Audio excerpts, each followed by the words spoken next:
Senator Erwin Tulfo po. Ano po naging sadya niyo sa office niya? Meron po kasing problem yung terrace ni Senator Erwin na binabaha po siya, lalo po pag umuulan. So, ako po yung na-refer na contractor nung staff niya na kung pwede po tingnan namin gawa ng solusyon and mag-suggest po kami sa kanya. You were asked, Ms. Jose.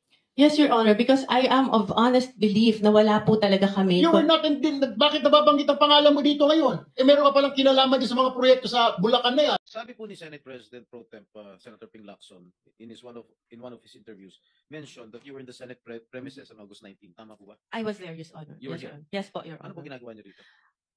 I was invited to do an ocular of the supposed project po na dapat gagawin ko po sa office ng isa pong senator. Sino po? Pwede ba malaman kung Your Honor, if I may, it was already stated in the affidavit po that I have submitted. And with due respect, sana po not to name na lang po the good senator because he's not really involved naman po in Yes, any of this. I know that Senator, I vouch for his credibility and Opo. integrity also. So, yung ba ang unang pagkakataon mo na pumunta kayo dito sa Senado? Nagpupunta na po ako dito in the past, Your Honor. In the past? Opo. Ano ginagawa niyo in the past dito? Matagal na po yun, nung senator pa po yung ninong ko, si Joker Arroyo.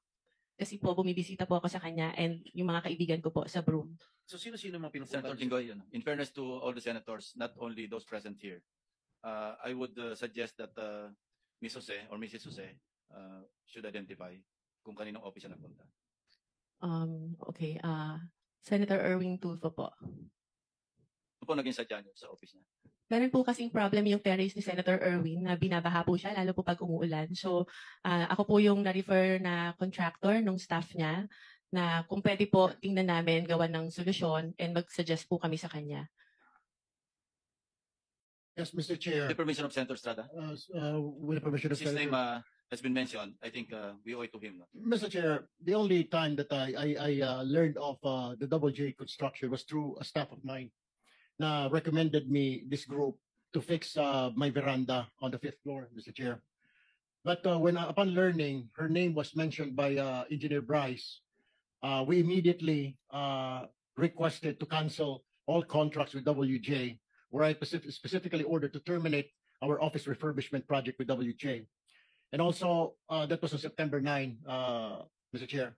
And then on September 11, I issued another memo asking for an incident report to all concerned employees, specifically the friend of the Double J Construction, Mina Jose. And on September 18, I passed an internal policy for gate pass and visitors pass requests na wala po muna kami natanggapin ng mga bisita because of that. Mr. Chair, this representation is willing to submit all the documents. The memo stated dated September 9, memo September 11, memo September 18, and of course the drawing submitted by Ms. Mina Jose for the refurbishment of my veranda on the 5th floor. Also, some contracts we're willing to submit for in this committee, Mr. Chair. Thank you.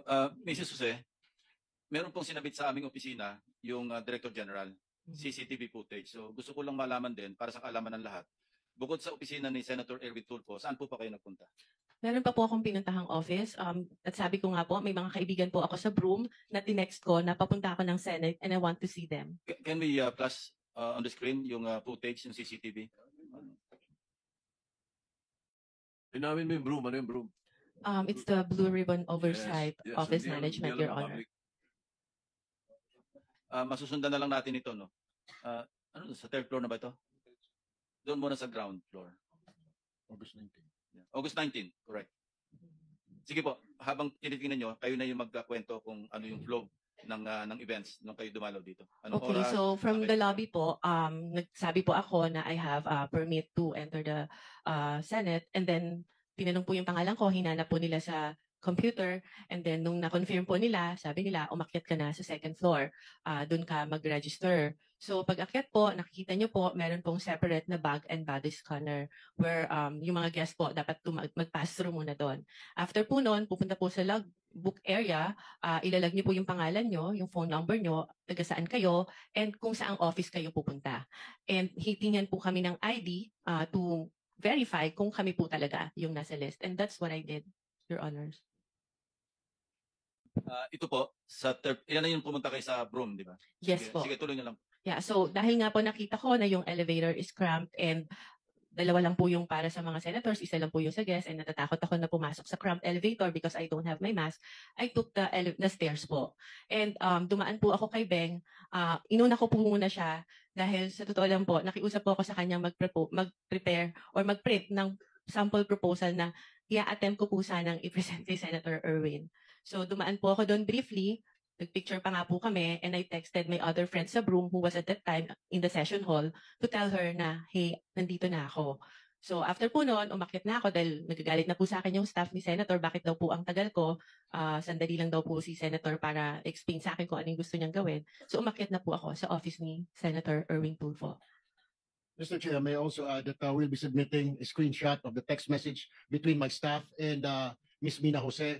Where was she during that time? Dahil nung sa text message, sinabi niya dumaan pa sa Broome. Mhm. At meron din po akong letter sa staff ko asking her bakit dumaan sa Broome. Parang ginamit po yung aming opisina na makapasyal siya sa Broome, wala naman po sa agenda. Hindi rin po niya minensyon na may kilala po siya dito sa Senate, dyan sa Broome, sa Blue Ribbon. So, in other words, Mr. Chair, parang nagamit po yung opisina ko para dumaan po siya sa Broome kung ano man yung kanyang business doon, Mr. Chair.